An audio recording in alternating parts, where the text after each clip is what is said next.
Aquí con Alejandro Bodart, él es cordobés, militante, exdiputado del movimiento del... ¿Cómo es? Movimiento Socialista de los Trabajadores. Efectivamente, forma parte del FITU. Le agregaron una U ahora últimamente al Frente de Izquierda. Es precandidato a diputado por la provincia de Buenos Aires. Nacido en Córdoba, ya bonaerense, ¿no? Desde hace algunos años. Empezaste a militar en los 80. Alejandro, ¿qué edad tenés? 56. Al hueso, lo primero que te pregunto es la edad.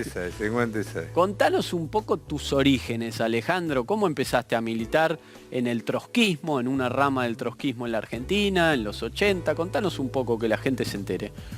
En realidad, incluso empecé un poquito antes de los 80, donde todavía estaba la dictadura militar, ¿no? Un poco las inquietudes de un joven me llevaron a entrar en muchas contradicciones, sobre todo cuando un poco se dio Nicaragua. Mirá, que actual. Que justo ahora está de nuevo en debate. Eso, por supuesto, jugó un rol. Éramos un grupo de jóvenes y conocimos a una militante del Partido Socialista de los Trabajadores, en plena dictadura, ¿no? Sí. Y bueno, ahí empezó. Éramos un grupo grande de jóvenes en el barrio Jardín, el barrio de Talleres. Claro. Por eso lo llevo en el corazoncito a Talleres desde esa época. Y bueno, fue así como empezamos a... ¿Vos estabas en la secundaria? A militar, exactamente. Estaba yo al borde ahí de terminarla, la secundaria, y bueno, después ya me hice militante desde esa época. Por eso voy en contra de ese famoso dicho, y me lo preguntaban en un programa de sos joven y sos de izquierda y un poco te haces más grande y te haces conservador. En mi caso eso no pasó. De izquierda desde el inicio.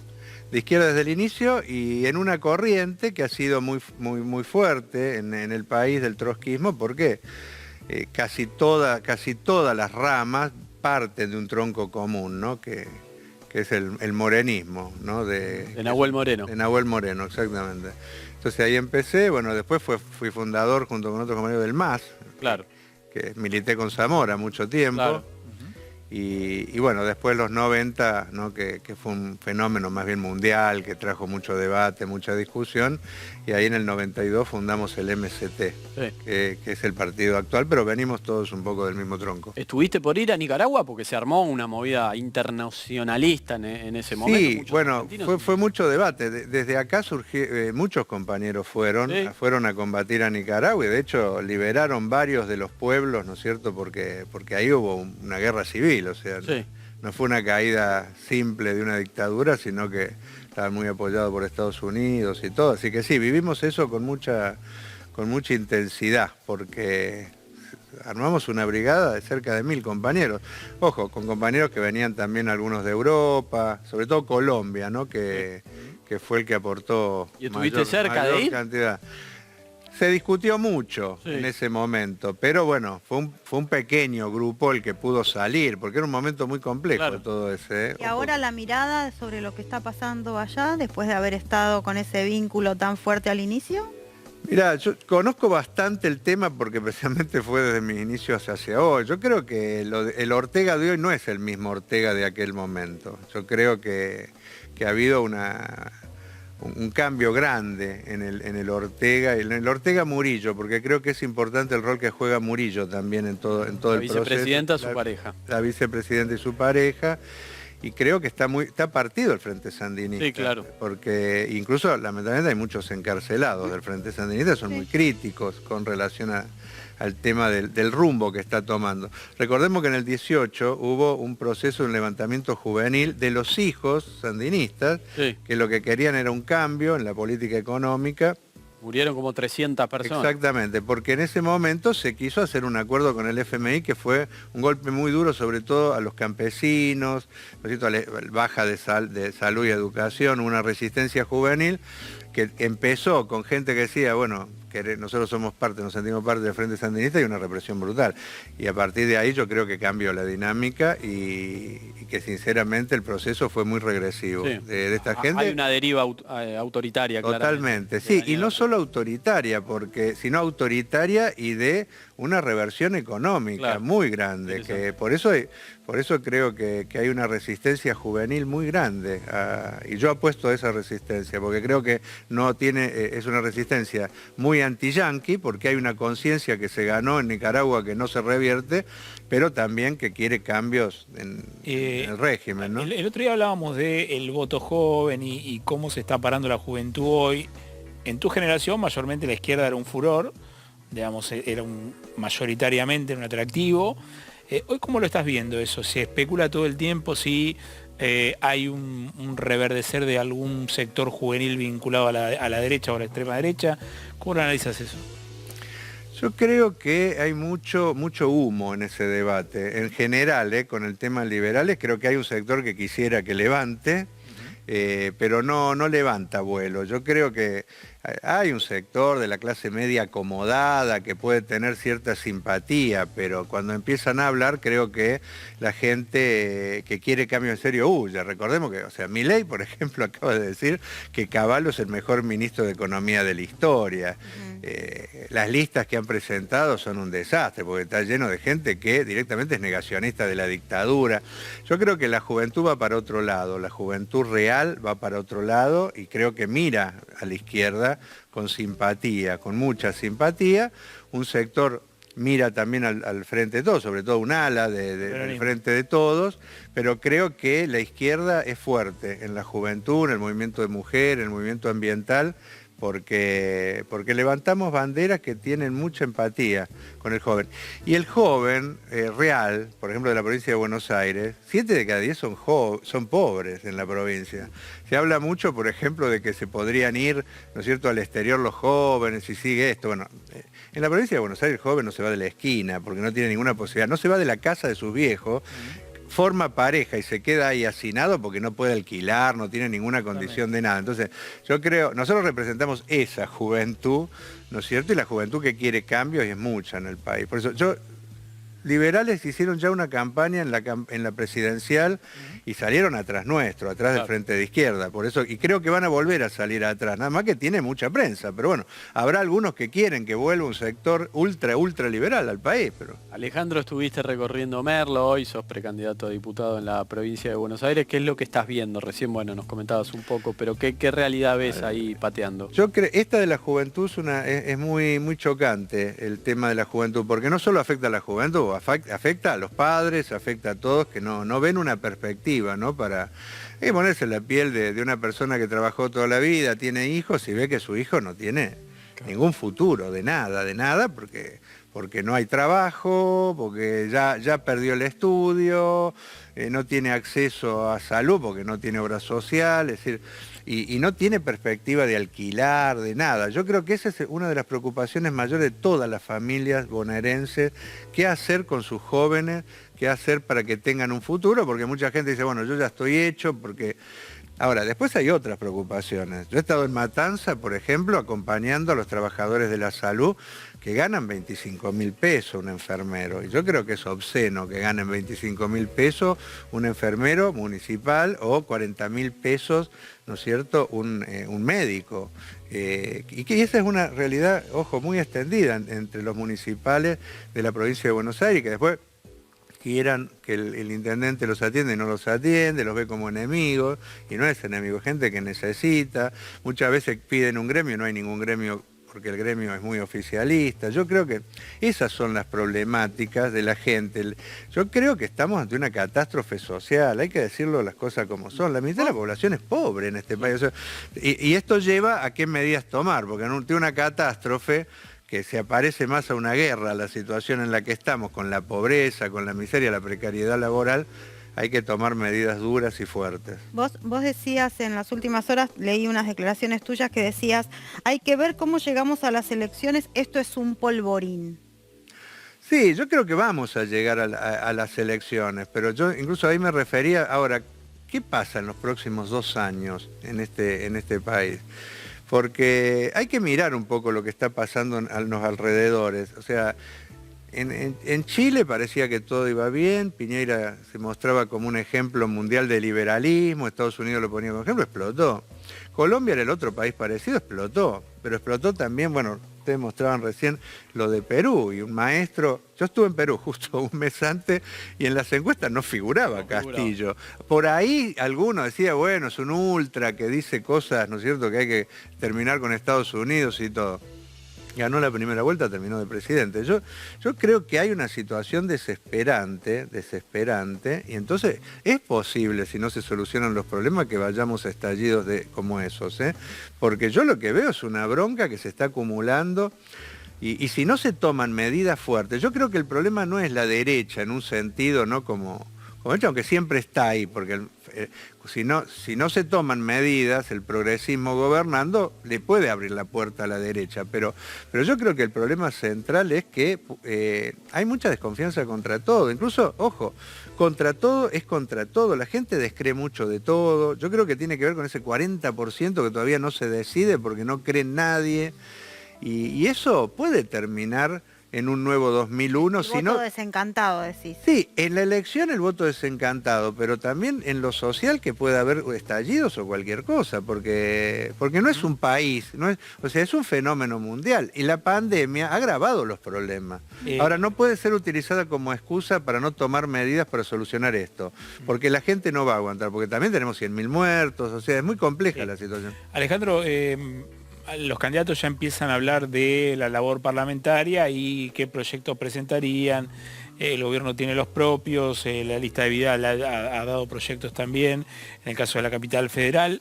¿Qué proyectos tienen en mente ustedes? ¿Sobre qué puntos podrían ir en la gestión legislativa?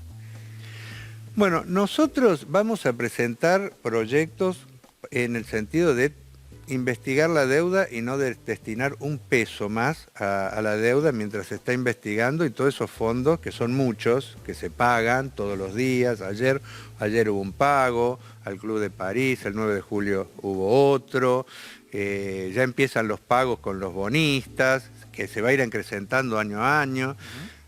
No se cierra ahora con el FMI por un problema político, pero se va a cerrar apenas terminen las elecciones, y eso implica más pago y más condicionamientos. Nosotros creemos que, lo decimos honestamente, nosotros creemos que el político que dice que se puede pagar la deuda y solucionar la pobreza miente. Porque todos sabemos que si se paga la deuda va a haber más pobres. De hecho, desde que cayó la dictadura para acá se viene escuchando lo mismo, se ha pagado deuda y por eso tenemos los niveles de pobreza. Entonces nosotros, lo primero es eso, ¿de dónde sacar los fondos para atacar la catástrofe social? Ese es un proyecto concreto que lo vamos a presentar cada año que se abra una sesión legislativa, y lo vamos a seguir presentando. El otro tiene que ver con cómo se acumula la riqueza en este país, que se acumula en pocas manos. En la provincia de Buenos Aires, 1000 familias tienen el 40% de la tierra, y hay que investigar la propiedad del resto, porque el resto no es del pequeño productor, es del pool de siembra, ¿no es cierto?, que le alquila al pequeño productor, no le compra, pero el dueño verdadero es el pool de siembra. Es decir, ¿y acá qué pasa? Cosecha récord este año. Ahora, los dólares que entran van para pagar deuda, lo que captura el Estado va para la deuda, y el resto se acumula en esa familia. No es viable un país así. ¿Pondrías más retenciones en ese caso? Nosotros sí, pondríamos retenciones diferenciadas, mucho mayores para los que más tienen, además de un impuesto a la riqueza permanente y progresivo, o sea, no por única vez. Porque hay que ahí está lo que le falta al resto. O sea nosotros, y por supuesto, todo eso ¿para qué?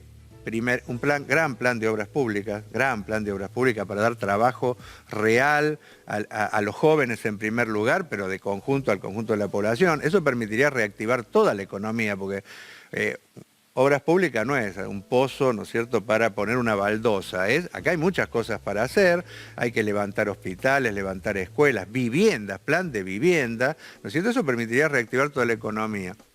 Después tenemos que pensar por la gran cantidad de desocupación que hay, y ese es otro proyecto que nosotros seguimos presentando, es la reducción de la jornada laboral, que en muchos países se está llevando adelante ese debate. Nosotros tenemos que bajar la edad, bajar el nivel de horas de trabajo a 6, por ejemplo, ¿no es cierto?, para que trabajen todos. O sea, hay que dividir la cantidad de gente que está en condiciones de trabajar, y bueno, en función de eso, las horas de trabajo, y garantizar un salario digno, porque tampoco se trata de bajar las horas, ¿no es cierto?, y dar un salario miserable. ¿De dónde sale la plata? Bueno, de estas cosas que nosotros estamos diciendo. Nosotros creemos que hay que tocar intereses. O sea, no hay nada que se pueda hacer en este país sin tocar intereses. Bueno, la política es afectar intereses, ¿no? Totalmente. Y hay que decidir, hay que decidir. Por ejemplo, nosotros presentamos un proyecto que nos parece que sigue teniendo vigencia ahora, porque fíjate la cantidad de muertos que está habiendo, ¿no es cierto?, pese a que hay vacunación y todo, hace mucho tiempo, que tenía que ver con cerrar las fronteras para que no salga una vacuna de las que se hacían en la Argentina. Ojo, hubo gobiernos de derecha que hicieron algo parecido, por ejemplo el de la India, que es un gran productor de vacunas, y declarar de utilidad pública el laboratorio de Garín, que llegó a ser más de 100 millones de vacunas, y que incluso ni se usaron, porque las llevaron a Estados Unidos, como les sobraban las vacunas, no se usaron. ¿Por qué no se hizo? Porque era tocar intereses, era tocar el interés de Sigman, que Sigman es aportante de las campañas políticas de este oficialismo y del oficialismo anterior. O sea, bueno, vale más Sigman que la vida de la gente, porque si se hubiera hecho caso a nuestro proyecto, posiblemente no habría 100.000 muertos, habría mucho menos. Yo tengo 2 primos que fallecieron por el tema del COVID y jóvenes, ninguno de los dos llegó a los 50 años. Porque claro, como fue antes de que tuviéramos ni siquiera la primera dosis, pero en aquel momento podíamos tener 2 dosis, incluso ayudar a los países vecinos que están en condiciones iguales o peores que nosotros. Pero bueno, pero no se toma. Ustedes siendo una fuerza ideológica, fuertemente ideológica, ¿cómo vivís vos esta discusión de si efectivamente hay una cuestión geopolítica, si es la vacuna de los Estados Unidos, si el gobierno quiere la rusa? ¿Cómo lees eso, digamos? ¿Cómo te metes en ese debate que un poco en los medios está frivolizado, ¿no? Está como simplificada la cuestión. Yo creo que las vacunas... ¿Cuál te vacunaste primero? Yo me pusieron la rusa. Ah, bien. Estoy esperando la segunda, no sé cuándo vendrá, pero estoy esperando la segunda con expectativa. Bueno, es la tuya. ¿Cómo? Era la tuya. Sí, yo opino que Rusia es capitalista, porque hay que discutir la cosa como son. Rusia ya no es un Estado socialista como lo quiere vender la oposición macrista, ¿no es cierto? Yo creo que las vacunas son buenas todas, ojalá tuviéramos todas las vacunas. Yo estoy por la liberación de las patentes, para que toda la capacidad que tienen los estados se ponga para producir vacunas, ¿no es cierto?, con las que sean, para garantizarle a la población, ¿no es cierto?, que pueda salvarse de este virus que incluso se ha producido por cómo es la producción capitalista, entre otras cosas. Entonces yo lo miro así, yo creo que hay un uso político equivocado de la oposición porque mira eso, o sea, que no sé, se hicieron pro-yanqui, entonces estaban con eso, y como si fuera, ¿no es cierto?, la Guerra Fría, y no es así porque ni Rusia es socialista, ¿no es cierto?, ni tampoco lo es Estados Unidos, o sea... Alejandro, vas a competir con Nicolás del Caño en una PASO en la provincia. ¿Cuáles son las diferencias entre ustedes? Nosotros, primero yo siempre me aclaro esto, hemos presentado la alianza, ¿no es cierto?, que se llama Unidad por nuestra incorporación, porque nosotros fuimos la última fuerza que entró hace 2 años, antes era FIT, ahora es FIT Unidad, la hemos presentado en 23 de las 24 provincias. Nos falta Corrientes, vamos por ella. De acá a 2 años vamos a presentar en las 24. O sea, hay unidad de la izquierda, hay unidad de la izquierda. Ahora, nosotros somos un sector que desde que entramos, lo hemos dicho y hasta ahora, que creemos que hace falta más amplitud en el frente de izquierda. Primero, hay que tratar de garantizar que todas las corrientes entren, incluso las menores. ¿Por qué? Porque necesitamos que toda la izquierda esté junta y para eso hay que facilitar que entren. Porque, por ejemplo, si siempre encabezan los mismos... Es difícil que entren otra gente, ¿no es cierto? Si siempre los primeros diputados son determinadas personas... ¿A quién te referís? No, a Nicolás o al que sea, ¿me entendés? O sea, nosotros no creemos que siempre tienen que estar los mismos al frente. Creemos que la izquierda incluso tiene que ser distinta a los partidos tradicionales, que tiene que haber rotación. ¿Por qué? Porque la izquierda es diversa. Y es muy bueno que sea diversa, porque nosotros somos un sector, te decía... todo el frente de izquierda y otras expresiones de izquierda que nunca comulgamos con el partido único ni con el pensamiento único. Entonces, nos hemos unido, tenemos un programa común, pero tenemos matices. Se tienen que reflejar esos matices en las candidaturas, en las listas, en los perfiles, en quién encabeza, ¿se entiende? O sea, incluso para atraer a otros, porque yo fui octavo hace 19 meses, 20 meses, cuando fue la elección del 19. Y no tengo problema en ir octavo incluso habiendo sido diputado. Porque incluso nosotros creemos que 2 mandatos de diputados nacionales y tienen que volver a trabajar, que es normal y que tenemos que dar el ejemplo de que volvemos, no de que entendemos esto como una carrera. Entonces, ¿cuál es vos planteás eso, cuál es la respuesta del otro lado? No, los compañeros no lo ven a esto. O sea, hay como una disputa por quién es hegemónico. Y nosotros creemos que eso atenta contra la unidad, contra la amplitud, pero hay otros temas, ¿eh? Por ejemplo, nosotros creemos que hay que discutir si el Frente no se transforma en un movimiento para permitir que los independientes, que no están en los partidos, pero que se consideran de izquierda, puedan tener vida política también al interior del Frente. Incluso si quieren hacer una lista, participar de las decisiones, de los debates, no que todo pase por 4 partidos o 5 o los que sea y el resto, que es independiente, pero que se la juega todos los días en los movimientos sociales, de derechos humanos y se considera de izquierda, nos vota, pero no tiene participación. Y esto hace un problema. Yo creo que hay elementos de sectarismo, de cierto dogmatismo también que hay que reevaluar. ¿Por qué? Porque yo creo que la izquierda tiene que dejar atrás el testimonio y prepararse para gobernar. Porque creo que hay condiciones de que en un periodo de tiempo la izquierda gobierne. Alejandro, Y para eso hace falta evolucionar, dejar el pensamiento chiquito. Y bueno, tenemos ese debate con los compañeros de la otra lista. Existen, son parte de una realidad. Última muy cortita. Acá todos vienen, le preguntamos lo mismo. ¿Qué sería una buena elección para ustedes? Bueno, superar las elecciones anteriores. Nosotros venimos accediendo a bancas ya desde hace un tiempo. Queremos tener más bancas, por ejemplo. Eso sería una buena elección. Entrar en los consejos deliberantes en la provincia de Buenos Aires. Porque hemos entrado en la Cámara de Diputados por la provincia y en la legislatura provincial. Pero todavía no entramos en los consejos deliberantes. Entonces habría que discutir una ley, porque no puede ser que sea más fácil entrar en estas 2 cámaras que supone que son superiores y no hay.